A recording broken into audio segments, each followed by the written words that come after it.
Right then, 5 things we learned. Aston Villa vs Manchester United 0-0. It wasn't the greatest result. I think some individual good performances. As a team, we didn't do enough.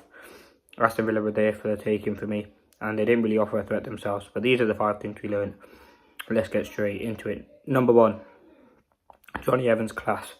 I think Johnny Evans' performance, if you look at the grand scheme of things, was fantastic. He got thrown into the deep end after ultimately Erik ten Hag's £100 million defensive signing didn't really work out. And Johnny Evans put in a top performance. It was real special. I think his performance was solid.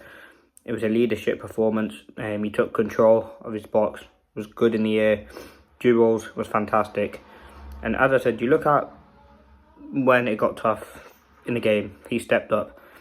And even in the grand scheme of the game, I mean, Erik ten Hag dropping his signing that he paid a lot of money for a 36-year-old who we got on a free, who wasn't even meant to be for the club, tells you everything we need to know about Erik ten Hag's ambition going into game, which obviously we'll talk about. It just wasn't good enough. I think Johnny Evans, as I said, was one of the best players on the pitch. For me, I think it was given the man of the match.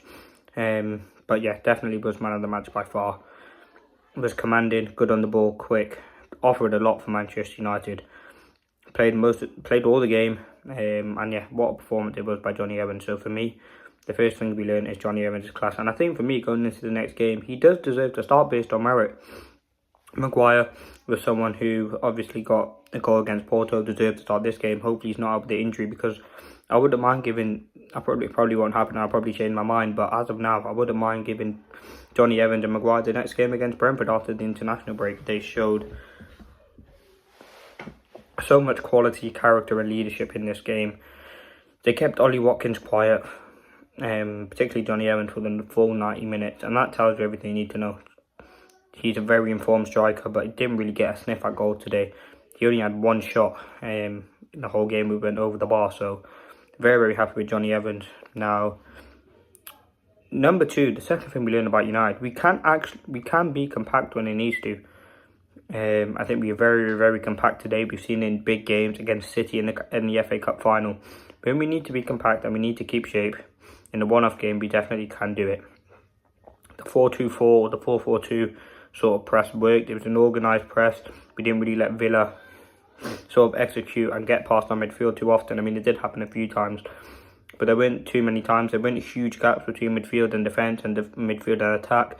It was a synergised unit, and obviously, which what could have been Erik ten Hag's last game, you could have seen all these principles go out the window. But listen, I think we did do a very good job at that.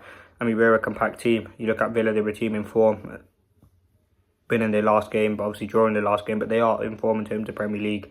And I think we did do a very good job to sign them out. And I think every sort of player, even if they didn't have the greatest game, did have an impact in that. I think you look at Rashford and Garnacho defending deep.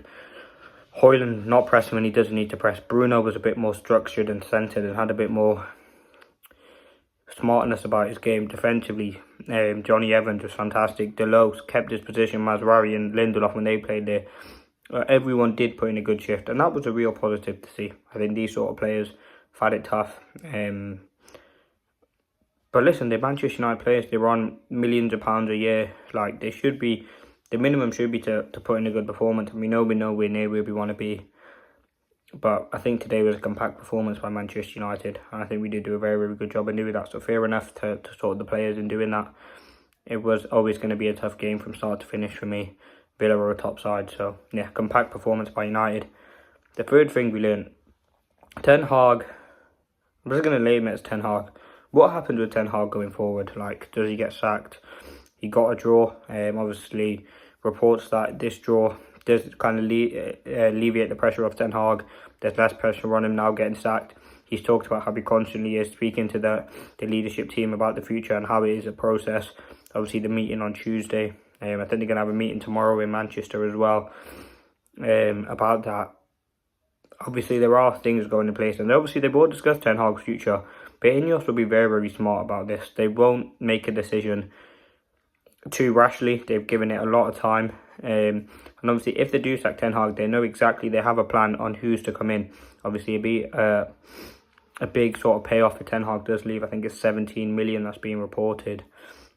It would be a huge sum to let Ten Hag go, but I think it will probably be the right decision. in the end, the way that things are going. I don't think we've seen enough identity, enough ability on the pitch from the team. Two contrasting points there, but yeah, like, what do we do from here? Does Ten Hag get sacked? I don't think he does. I think he will be the Manchester United manager come the 19th of October. I think it's the 19th. Yeah, come the 18th, 19th October when we do play Brentford, but we'll have to wait and see what progresses with that.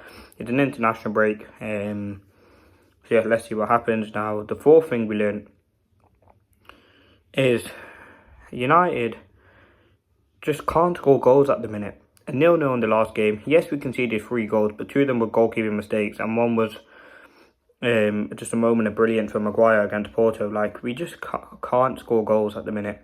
Højlund's not looking sharp. I mean, yes, he scored a goal, but he's not looking sharp. Rashford's looking off it. Garnacho doesn't look like he's offering a threat. Xerxes, for me, isn't a proven goal scorer. Like, what are we doing going forward? And can we score goals? That is the real worry for me. I think we have struggled massively. Like, it is really disappointing. We can't score goals, and that is the worry. We're a team we spent over 100 million, 120 million on strikers who can't score goals. Like, it is very, very disappointing, and that's the thing. United should be able to score goals. If we've scored 5 goals in the league this season, that is below par. We scored 1 against Fulham, 2 against no, is it 6? I can't remember how many goals we've scored, but 3 against Southampton, 1 against Brighton, 1 against Fulham. So yeah, 5 goals this season. That is not good enough playing 7 games. So something needs to happen there, whether that's a change, whether we need to be more clinical, we need to create more chances, but definitely something needs to change around that. Now, the fifth and final thing, Ten Hag must change. Going into the next game, whether it's players, personnel, I don't think the way that we set up today was to win the game. And I think Ten Hag even said we set up to counter-attack. If we want to be that team who has a vision, has an identity, goes out, plays some really good football, Ten Hag has to change the way that we play. We're not playing fast-flowing football. We don't really have much of identity. In the game against Brentford, they were a team on great form. They scored, I think, 4 or 5 goals in their Premier League game this weekend. We must be very, very careful that we won't get destroyed by them. So he must change it. I think, listen, it's shocking when he isn't putting his £60 million signing midfielder in midfield. He's not signing his two 100 million or combined over £100 million centre-backs. His strikers are not really putting in form. Like, we have got to change something, and that's something that I think Ten Hag must do. I think keep the formation, I think that works, but the press, whether that be the organisation, the compactness, it changes from game to game, and that shouldn't happen. We should have a system that we should play every single game, like Man City do, like Arsenal do. You know what you're going to get with them.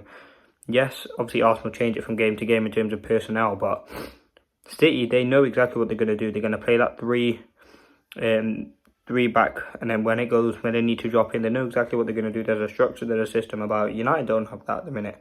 So that's something that we need to do. Let me know your thoughts and opinions in the comments. Thank you for watching. Hope you did enjoy. 5 things to expect. International breaks, so we keep you up to date. Thanks for watching.